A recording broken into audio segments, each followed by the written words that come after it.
তুমি ছাড়া তো আমার আর কেউ নাই। আল্লাহ গো, তুমি যদি মাফ না করো কে আমাকে মাফ করবে?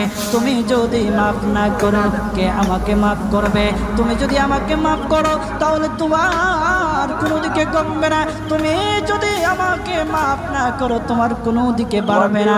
আল্লাহ গো, তুমি আমাকে মাফ করে দাও। সারাটা জীবন অন্যায় কাজ করেছি, সারাটা জীবন নাফরমানি করেছি। আমার কাছে কালেমার দাওয়াত কম আসে নাই, আমার কাছে কালেমার দাওয়াত কম আসে নাই, আমাকে লোকেরা কম বোঝায় নাই। ওগো আল্লাহ, তুমি আমাকে মাফ করে দাও। মাফ না করলে কোথায় যাব, কার কাছে যাব?